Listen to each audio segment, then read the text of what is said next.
Assalamualaikum warahmatullahi wabarakatuh. Welcome back to my channel Liis TV, tempat kita diskusi dan juga belajar bersama. Di video aku kali ini aku mau membahas soal seleksi akademik PPG tahun 2022 khususnya untuk guru kelas SD ya. Yang akan aku bahas ini adalah untuk kompetensi profesional atau bidang studi IPA sesuai dengan kisi-kisi PPG tahun 2022.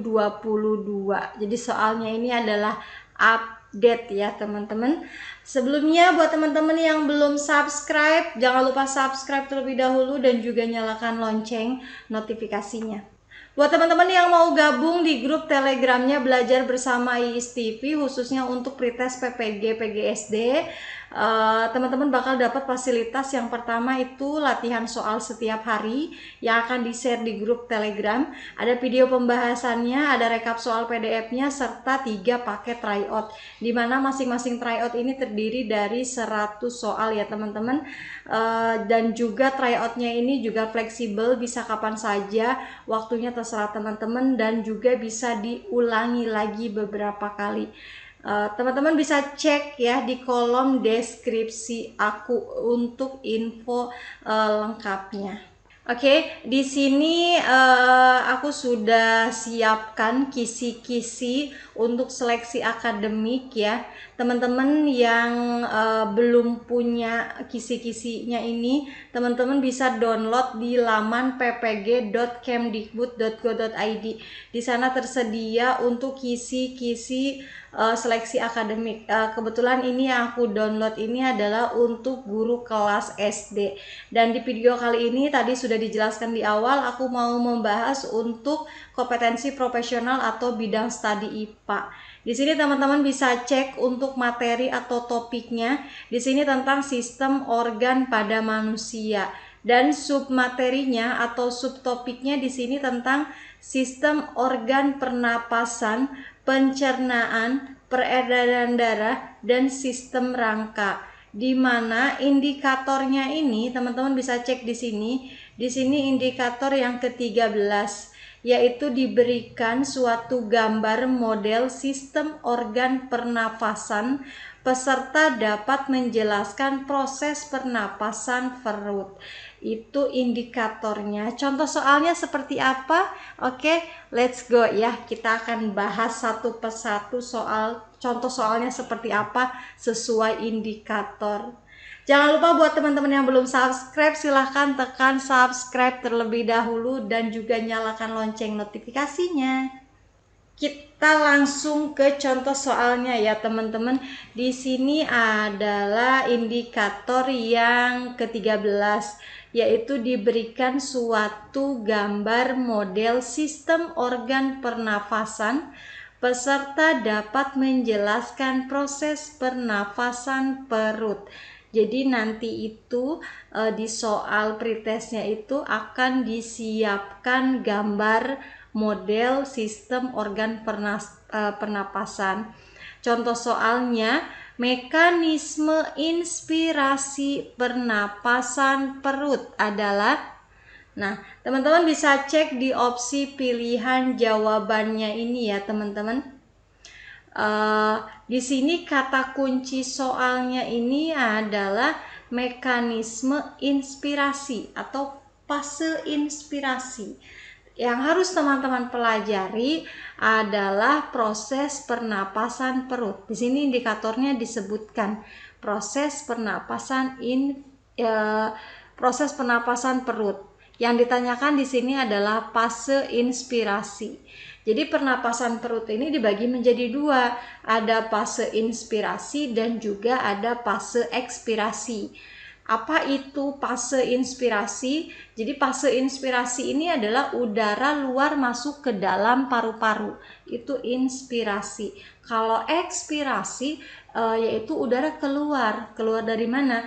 Keluar dari paru-paru, seperti itu. Nah, pada saat fase inspirasi ini apa yang terjadi? Teman-teman bisa cek di opsi pilihan jawabannya. Inspirasi ini adalah udara masuk ya, dari luar ke dalam. Coba teman-teman tarik napas. Apa yang terjadi? Apakah otot diafragma ini berkontraksi atau berelaksasi? Nah, seperti itu. Nah, ketika tarik napas, itu yang akan terjadi pada tulang rusuk ini terjadi kontraksi. Teman-teman tidak usah baca semua pilihan opsi jawabannya.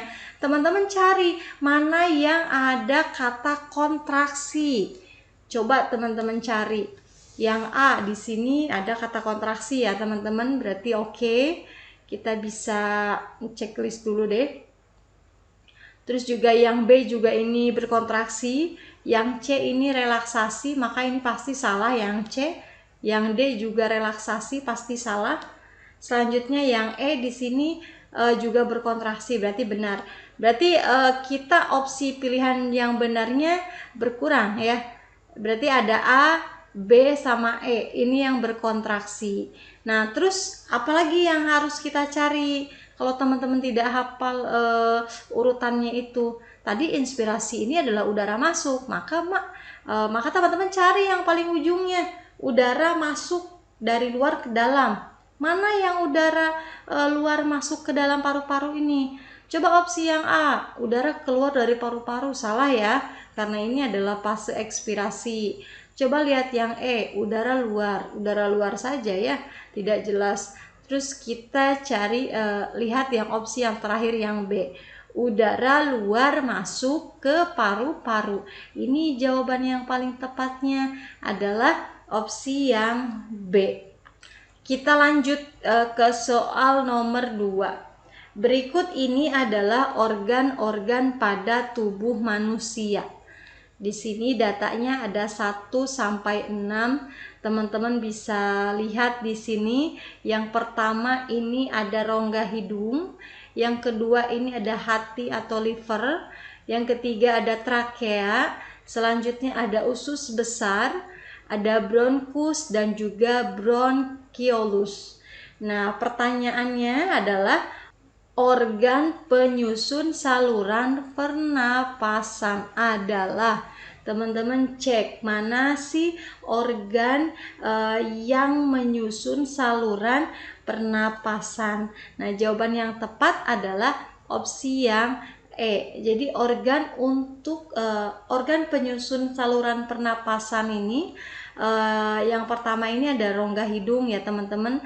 Selanjutnya ada trakea, ada bronkus dan juga bronkiolus. Karena hati dan usus besar itu masuk ke saluran pencernaan.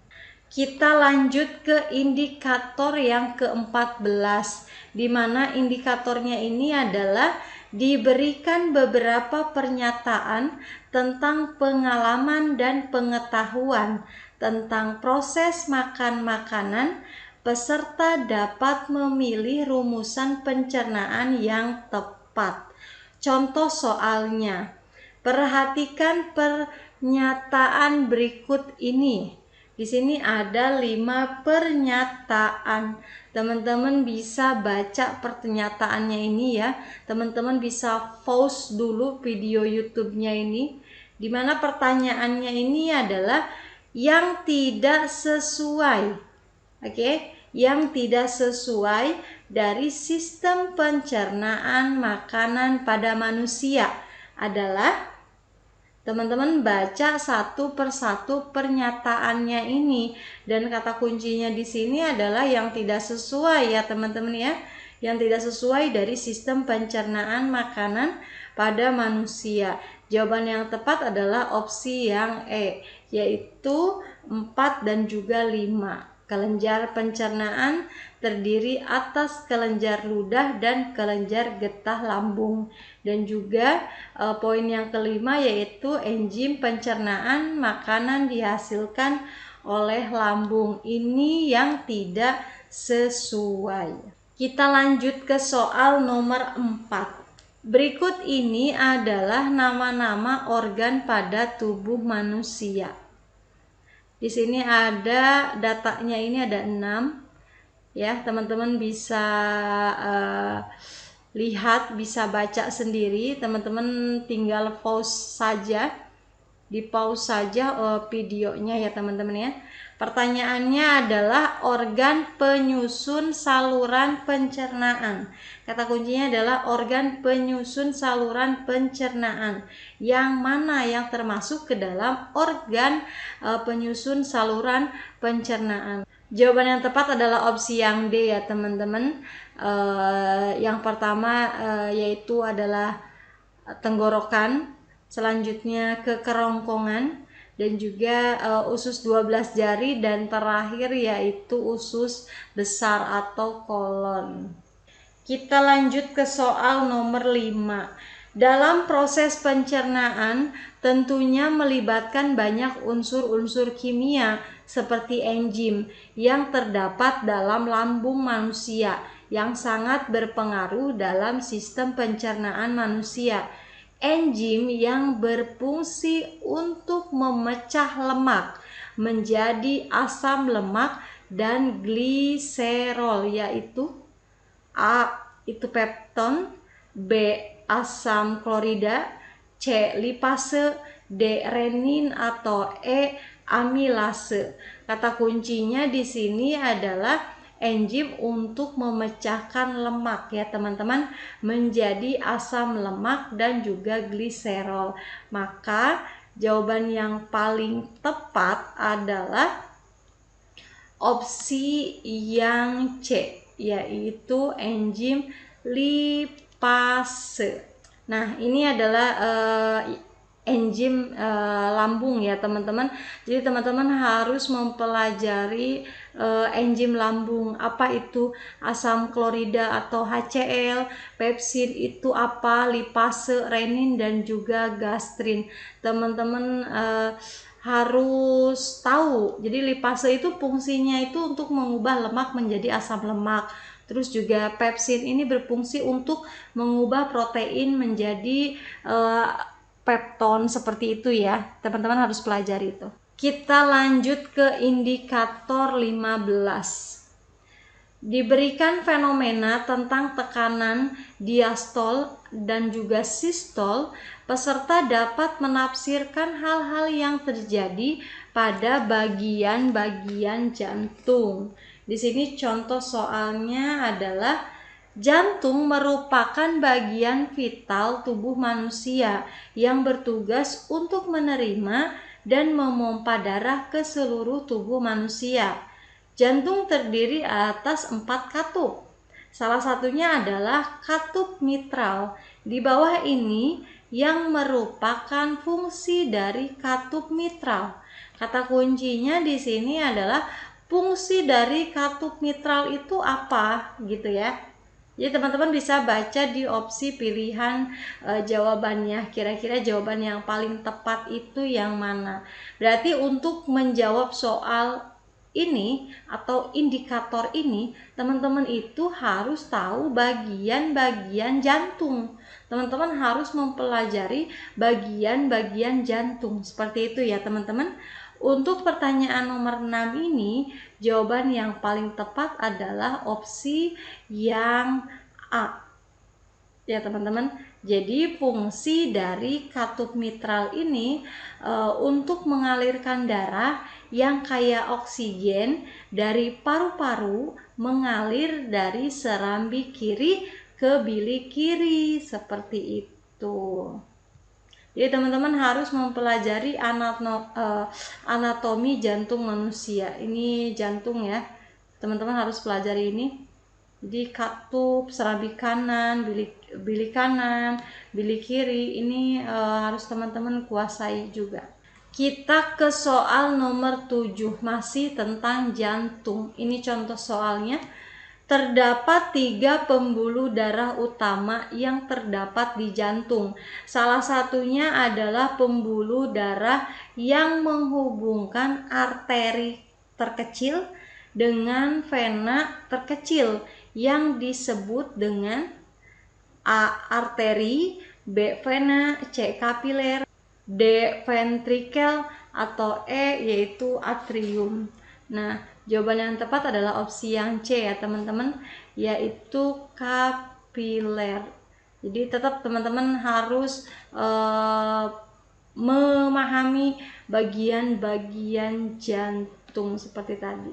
Kita lanjut ke soal nomor 8. Ini indikatornya masih tentang bagian-bagian jantung. Perhatikan pernyataan berikut ini. Teman-teman bisa baca di sini. Silakan teman-teman pause terlebih dahulu videonya agar teman-teman bisa baca ini pernyataannya ini panjang dari 1 sampai 5. Silakan teman-teman baca. Jadi pertanyaannya itu seperti ini. Pernyataan yang benar tentang sistolik dan diastolik adalah, jadi mana pernyataan yang benar tentang sistolik dan juga diastol? Jawaban yang tepat adalah opsi yang C, yaitu 2 dan juga 3. Jadi sistolik ini seperti ini pernyataannya. Otot bilik kiri jantung berkontraksi sehingga bilik kiri jantung terlihat menguncup dan memompa darah keluar dari jantung menuju ke seluruh tubuh. Itu adalah sistolik. Yang penting teman-teman ingat kata kuncinya sistolik, berarti darah keluar dari jantung menuju ke seluruh tubuh. Itu adalah sistolik. Nah, selanjutnya yaitu diastol. Itu adalah pernyataan yang ketiga. Otot serambi kanan jantung itu relaksasi dan serambi kanan jantung nampak mengembang sehingga darah masuk kembali ke serambi kanan jantung atau diastol ya teman-teman. Teman-teman harus paham sistol dan juga diastol. Kita lanjut ke indikator 16. Diberikan pernyataan tentang rongga dada. Peserta dapat mengidentifikasi tulang-tulang yang membentuk rongga dada. Ini adalah indikatornya. Contoh soalnya di sini di nomor 9. Berikut ini yang merupakan tulang-tulang penyusun rongga dada yang benar adalah. Jadi teman-teman, ini pertanyaannya, teman-teman harus kuasai, teman-teman harus memahami tulang-tulang penyusun rongga dada ya. Jawaban yang tepat adalah opsi yang A. Jadi tulang dada itu ya terdiri dari tulang dada dan 12 tulang rusuk. Ya, dimana untuk yang urutan yang pertama sampai ke-7 itu disebut dengan rusuk sejati. Ini gambar tulang dadanya teman-teman ya. Untuk nomor 8 sampai nomor 10 itu adalah rusuk palsu, dan juga 11 sampai 12 ini adalah rusuk melayang seperti itu. Jadi tulang ini ada tulang selangka, ada tulang belikat, dan juga tulang dada. Ini yang harus teman-teman pahami, harus teman-teman kuasai seperti itu. Jadi tulang-tulang yang ada di sini, tulang rusuk atau tulang dada juga. Seperti itu ya teman-teman. Kita lanjut ke indikator yang ke-17. Disajikan data terkait faktor yang mempengaruhi konduktivitas beberapa benda. Peserta dapat menentukan perbedaan konduktivitasnya. Jadi ini materi tentang konduksi ya teman-teman. Contoh soalnya, perhatikan faktor-faktor berikut ini. Di sini ada 4 pernyataan.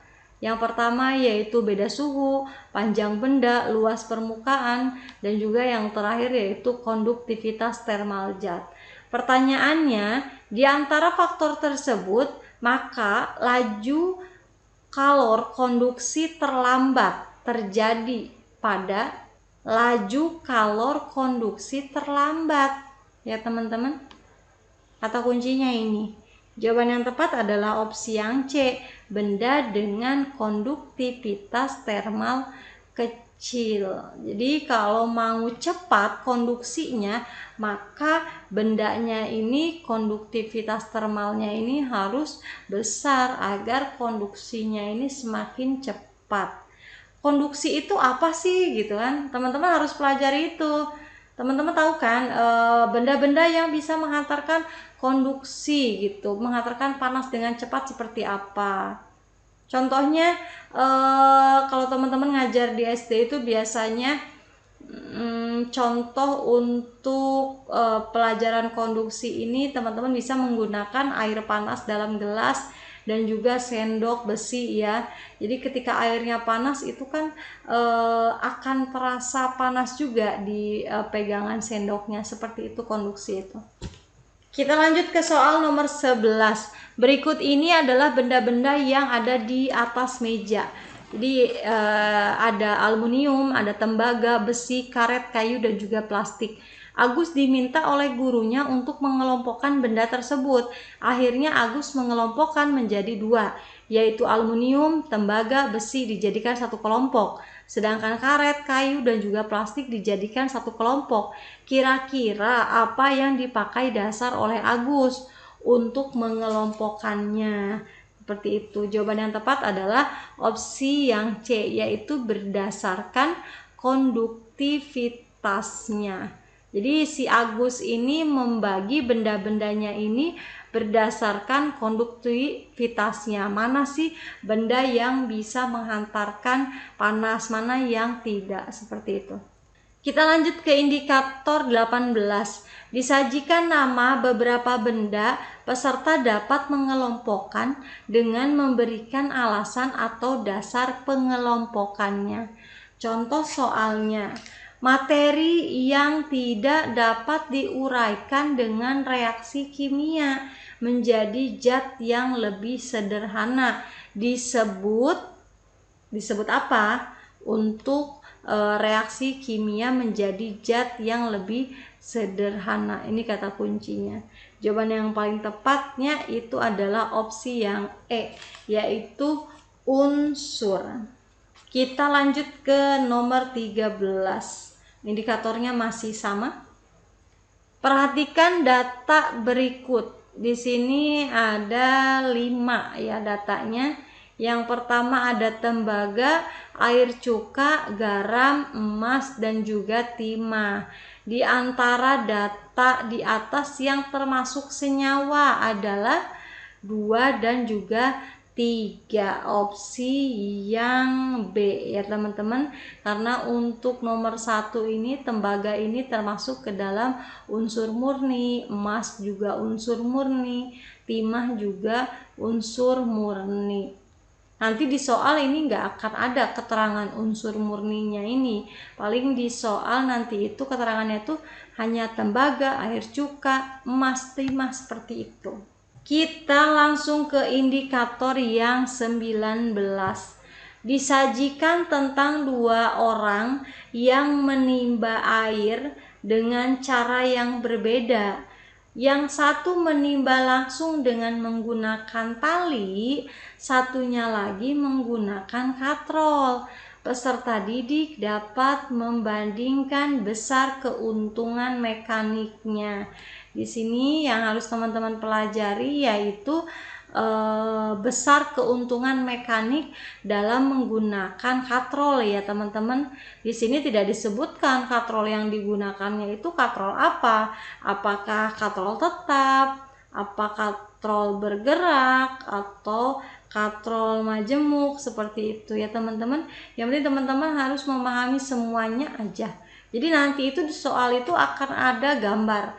Gambarnya ini 2 orang. Yang satu ini menimbanya itu bisa jadi dengan secara langsung seutas tali, yang satu lagi dengan katrol tetap, atau yang satu dengan katrol tetap, yang satu lagi menggunakan katrol bergerak. Jadi bisa jadi seperti itu.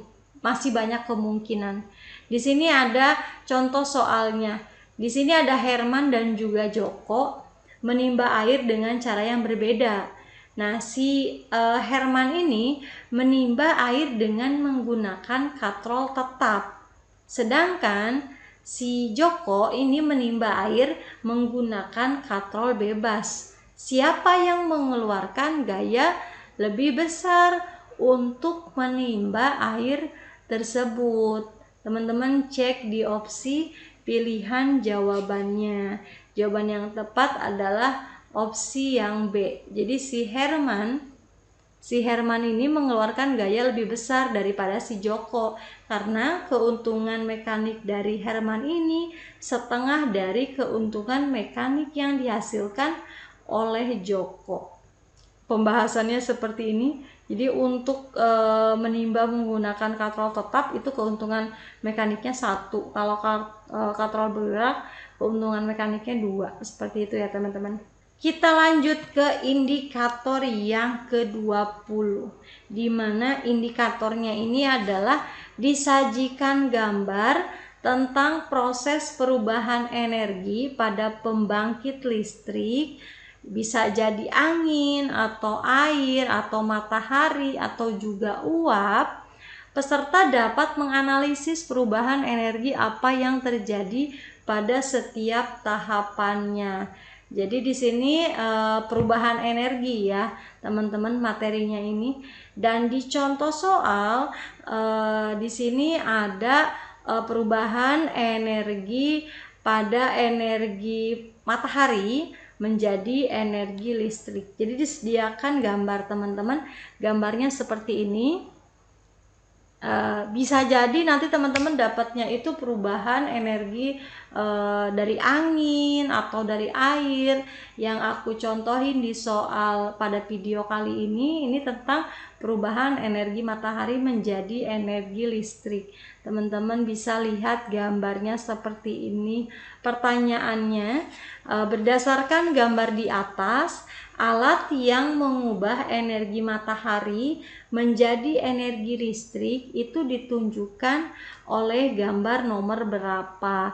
Jadi nanti di opsi pilihannya itu ada nomor 1, nomor 2, 3, 4, 5 itu saja ya. Nggak ada keterangan ini nih panel surya, solar seperti itu. Jawaban yang tepat untuk nomor 15 ini adalah opsi yang A, yaitu nomor 1. Jadi ini adalah alat yang mengubah energi matahari menjadi energi listrik. Ini namanya disebut panel surya. Seperti itu teman-teman.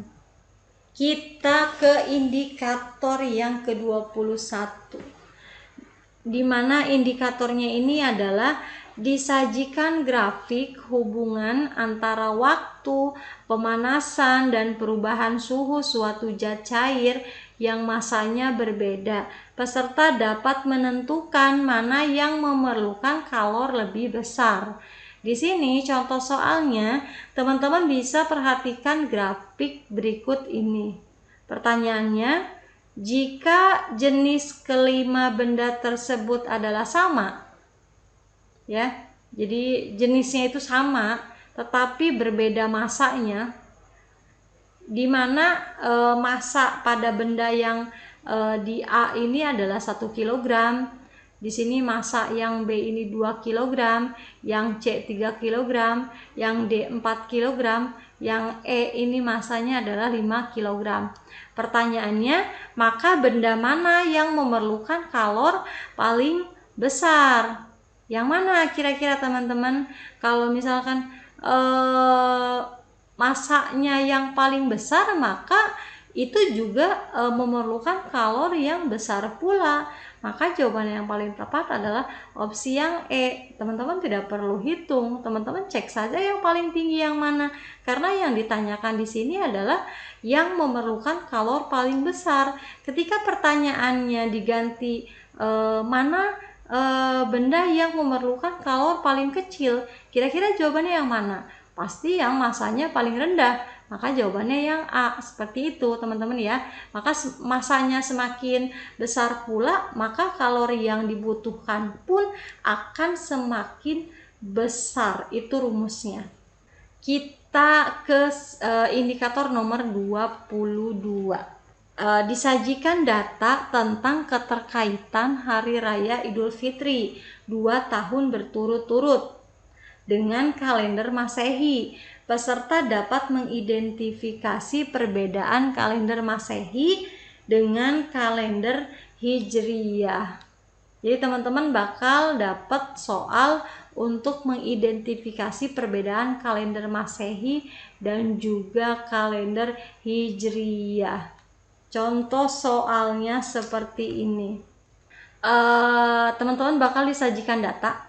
Di sini disebutkan disajikan data ya. Maka nanti teman-teman bakal soalnya ini disajikan data. Perhatikan pernyataan berikut ini. Teman-teman baca pernyataannya dulu. Nah, setelah teman-teman dibaca pernyataannya, teman-teman baca pertanyaannya. Pernyataan yang benar tentang kalender Masehi dan juga Hijriyah itu yang mana? Mana sih yang termasuk ke dalam pernyataan untuk Masehi gitu kan? Mana pernyataan yang benar termasuk kalender Hijriyah? Seperti itu. Teman-teman harus tahu kalender Masehi itu pernyataan yang benarnya itu seperti apa. Di sini jawaban yang paling tepat ini adalah opsi yang C. Jadi kalender Masehi ini yang pertama ini adalah disebut juga dengan tahun Samsiah, itu Masehi. Kalau Hijriyah ini disebut juga dengan tahun Komariah atau dengan lambangnya H, seperti itu. Selanjutnya untuk kalender Masehi ini berpedoman pada pergerakan bumi terhadap matahari atau disebut juga dengan revolusi bumi. Nah, sedangkan untuk kalender Hijriyah itu berpedoman pada pergerakan bulan terhadap bumi atau disebut juga dengan revolusi bumi. Teman-teman yang penting pelajari, pahami materi ini ya teman-teman ya. Kita lanjut ke contoh soal nomor 18. Ini indikatornya masih yang tadi tentang kalender Masehi dan juga Hijriyah. Pernyataan di atas yang merupakan fenomena yang disebabkan oleh adanya revolusi bumi, yaitu, nah teman-teman baca ininya, perhatikan pernyataannya. Di sini ada 4, teman-teman silakan baca pernyataannya ini, dan jawaban yang paling tepat untuk soal nomor 18 ini adalah opsi yang A, 2 dan 3. Kita lihat perubahan lamanya siang dan juga malam serta gerak semu tahunan matahari. Ini adalah fenomena yang disebabkan oleh adanya revolusi bumi, seperti itu. Kita ke indikator nomor 23 atau yang terakhir untuk muatan IPA ya, untuk kompetensi profesional atau bidang studi.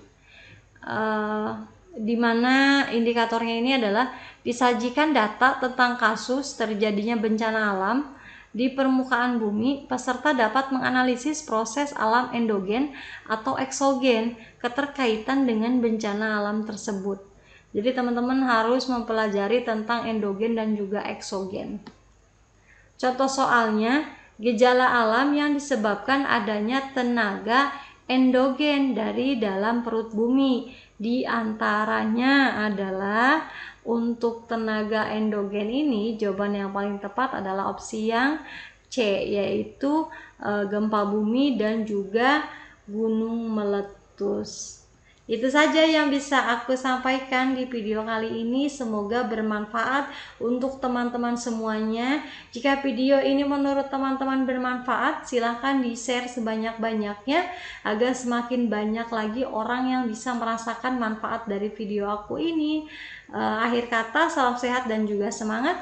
Wassalamualaikum warahmatullahi wabarakatuh. See you di next video.